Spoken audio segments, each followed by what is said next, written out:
Elle, c'est ma mère. Elle rêve depuis toujours de voir le lac Titicaca, seulement mon père, c'est pas son truc et donc elle a jamais eu l'occasion d'y aller. Du coup, pour fêter dignement ses 60 ans, on est partis rêver tous les deux en Bolivie.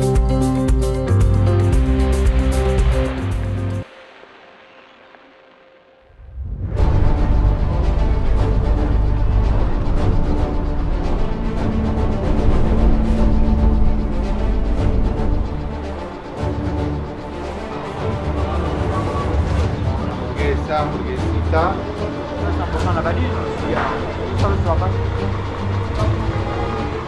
Notre monture est arrivée. Ouais, bus jaune et orange.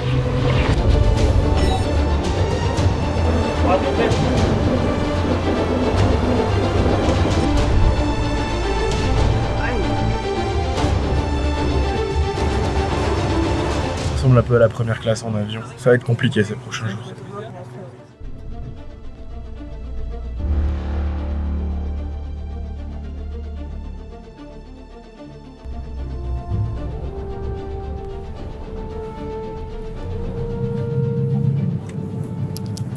L'autre là, là-bas, froid. Il fait moins 2. Je te jure, j'ai pas. On a 10 000 mètres au-dessus de la mer. Et là-bas, je froid. respire vachement bien. Tu trouves pas? On est arrivé à Uyuni, quelque chose comme 40 minutes en avance. On a pris un taxi pour 10 bolivianos à 2. Il nous a ramené chez une dame d'un certain âge, de qui il a tabassé la porte pour qu'elle vienne nous faire à manger. À 4h30 du mat. On se sent coupable au moment où on a chaud. Et bientôt on n'aura plus faim. Je me sens pas coupable. Le jour se levant, c'était le moment pour nous de rencontrer la Dream Team avec qui on allait partager ces 3 prochains jours dans le désert. Julien, qui a organisé l'expédition avec l'agence, Dino et Océane, un couple franco-roumain qui nous a permis d'intégrer le groupe, Grace, une voyageuse américaine en solo qui a rejoint le groupe pour remplir la voiture, Edwin, notre pilote, et bien sûr, ma mère et moi. Si t'as pas vu le premier épisode, tu te demandes peut-être où je veux en venir avec tout ça. Eh ben on part en expédition dans le désert de sel d'Uyuni et dès demain dans le sud de l'Ipèze, région désertique d'altitude à l'extrême sud de la Bolivie, qui abrite certains des paysages les plus incroyables du monde. Premier arrêt, le cimetière des trains. Les lignes de chemin de fer d'Uyuni et des alentours ont été construites fin des années 1800 pour développer l'industrie minière dans la région. Si les voies sont toujours utilisées aujourd'hui, la fin de l'exploitation minière a laissé place à cette étonnante case de vieux trains rouillés.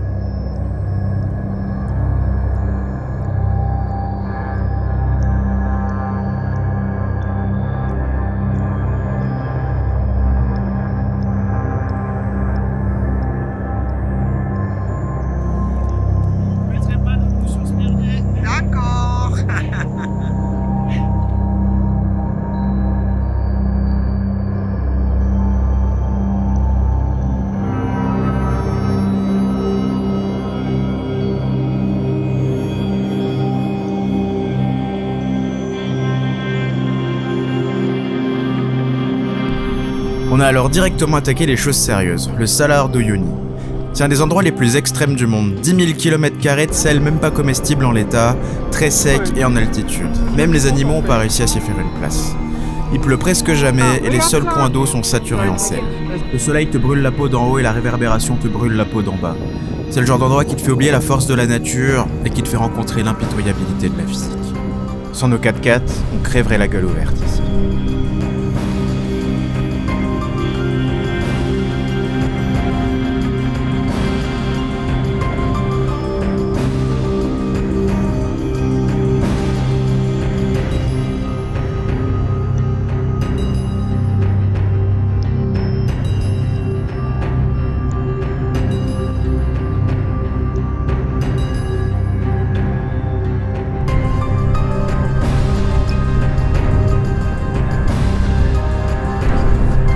Il a été une étape du Dakar lorsque la course est passée par l'Amérique du Sud, étape difficile vu comme le sel défonce les voitures.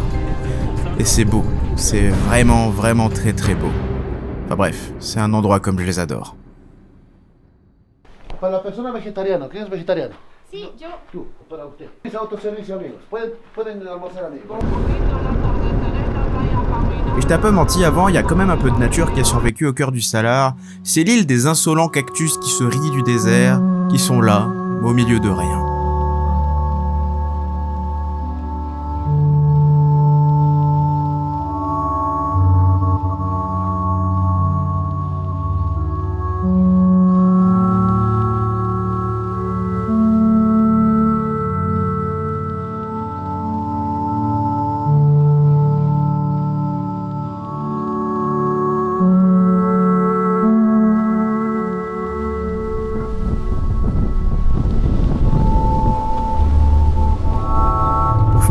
journée, on est parti en plein milieu du Salar pour admirer le coucher du soleil.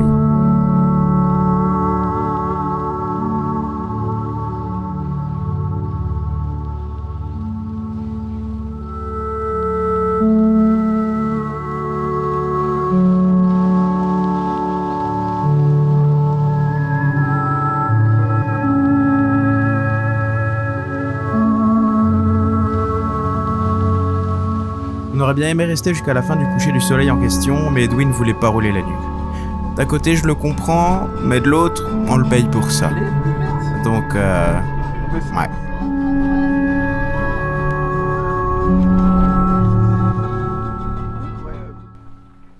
On vient d'arriver à notre hôtel, donc on peut déjà remarquer, première chose, qu'au plafond, c'est pas tant que c'est mal isolé, c'est qu'il n'y a pas de plafond, en fait, on est directement sur de la tôle ondulée. Donc on a bien fait de louer des sacs de couchage. Et pour la suite, eh bien, le sol, le revêtement du sol, c'est... Moi j'irais du sable. Non, c'est du sel. Non, je pense que c'est du sable. Non, non, c'est du sel. Non, non, regarde. C'est du sel. C'est du sel fin. Regarde, c'est du sel fin. Et on n'a pas de verrou à la porte. On n'a pas de verrou à la porte. Alors ça fait que quand c'est fermé, on passe par en bas. Et on ouvre comme ça. Et on peut pas fermer à clé. Les murs sont également en sel. Après, peut-être que c'est juste un revêtement en sel. Et que derrière, c'est de la pierre qui monte. Franchement, vu le standing, je pense pas qu'il soit autant embêté à faire un truc design comme ça. Franchement, on sait jamais. Mais je déteste pas, hein, honnêtement. Non, non, non. Et c'est parti pour cette nuit d'hôtel où tout est en sel, les murs comme les sommiers, comme le sol, comme les tables à manger, comme pas les chiottes heureusement parce que ça doit pas être très agréable avec les muqueuses. Et il fait froid et c'est pas isolé. Enfin bref, bonne nuit à tous. Heureusement que les petits déjeuners sont bons parce que la veille on a mangé un piqué macho. C'est un mélange de frites, saucisses industrielles, oignons, œufs durs, piment, mayo ketchup, moutarde, le tout bien tiède. C'est abject.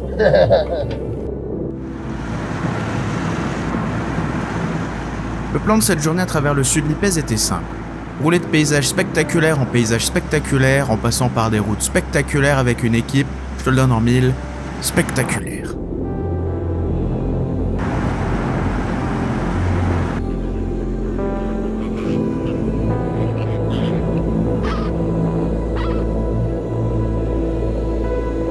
On a vu des tas de lagons et leurs flammes en rose, on a vu des montagnes et des volcans, tous allègrement plus haut que le Mont Blanc en pagaille.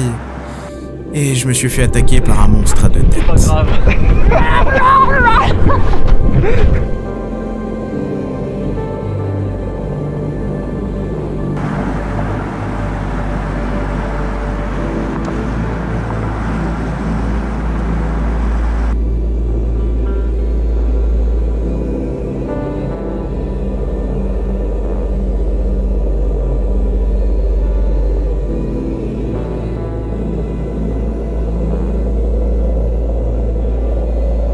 Rencontré des vizcachas, ce sympathique animal entre le lapin et le chinchilla, et on a fini par le désert de Dali et ses étonnantes formations rocheuses.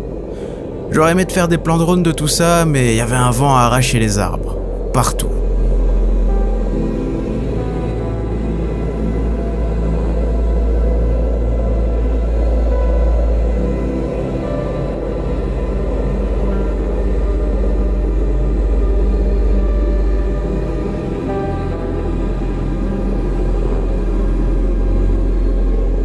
Très beau, monsieur Dimon.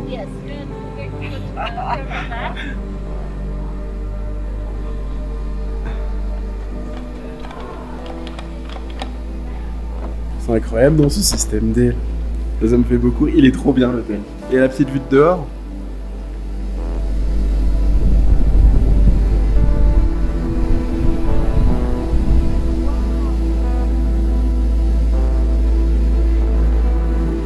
Mă cheamă Dinu, nu-mi plac peștele afumat și ungurii. Quand on est arrivé dans notre deuxième hôtel, perché à plus de 4300 mètres d'altitude, devant la fatigue et les émotions de la journée, dans cette ambiance de bout du monde, toute l'équipe s'est retrouvée plongée dans un état presque méditatif en attendant le dîner.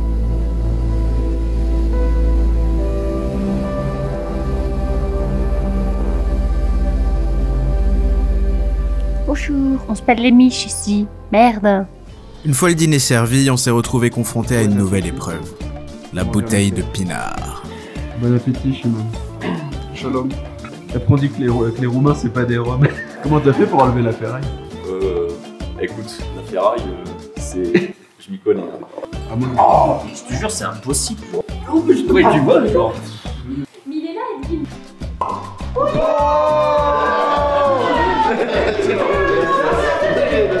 Bon bah...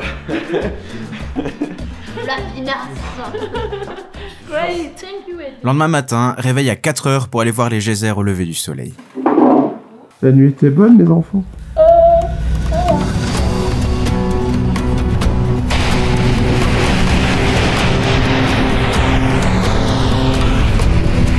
Vincent Bolivianos ou Edwin? Oh, Edwin, non.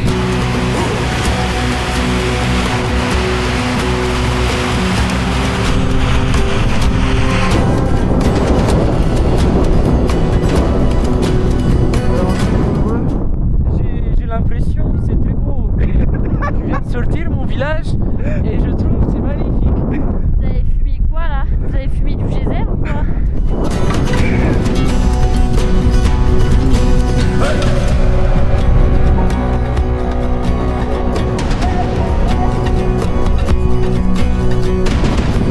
Il fait extrêmement froid. Hey!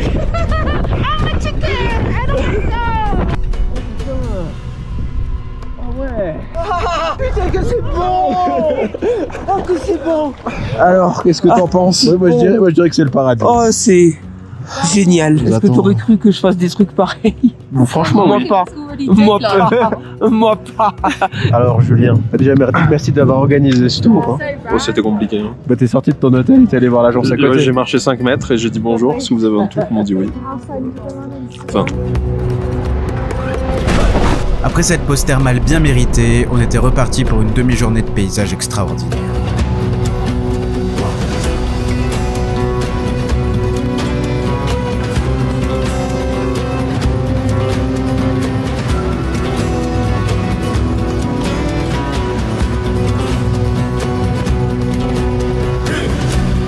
Et ce qui devait arriver arriva. La conduite sauvage d'Edwin et les conditions difficiles du désert a transformé le moteur en cocotte minute en plein milieu d'une dune.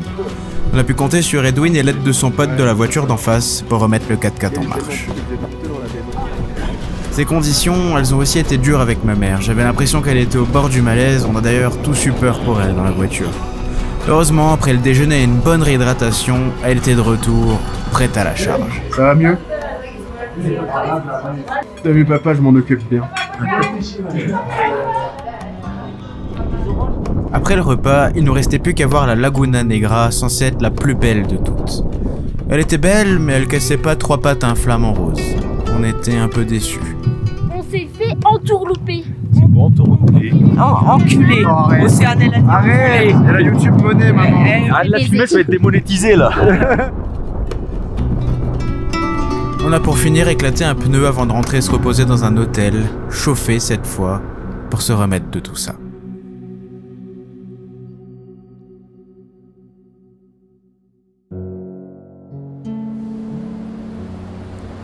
Pour notre dernier jour à Uyuni, on a décidé de visiter la ville. Uyuni, c'est une petite ville d'une trentaine de milliers d'habitants qui a finalement que peu d'intérêt. Elle a commencé par être une bourgade commerciale et a vu sa population doubler quand elle est devenue le bastion des touristes en quête de paysages désertiques. En dehors de ça, c'est un endroit particulièrement inhospitalier. La quasi-totalité de l'eau est salée et comme il fait effroyablement sec, l'agriculture est impossible.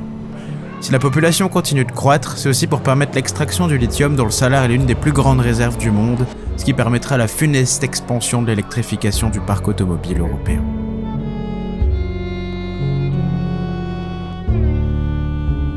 Pour revenir à l'aventure de ce week-end, si je te l'avais décrite telle qu'elle s'est passée, est-ce que tu aurais pensé que tu étais capable de tenir le coup? Avec le recul, même pour faire plaisir à quelqu'un qui l'a jamais fait, je referais pas. Ah ouais? Non, je referais pas. Non, j'ai vraiment souffert du froid et du manque d'hygiène.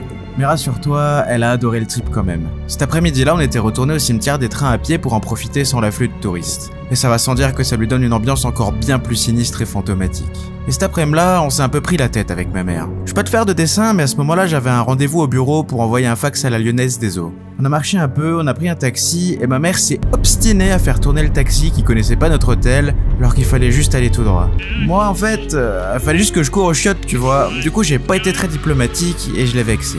Plus tard, on est parti dîner avec Paul et Léa qui venaient de finir leur tour et on s'est couché de bonne humeur. Je suis content de pouvoir te certifier que ce sera la seule fois où on se sera pris la tête de tout le séjour. Et tant mieux, parce qu'on allait avoir besoin de cohésion pour encaisser la suite.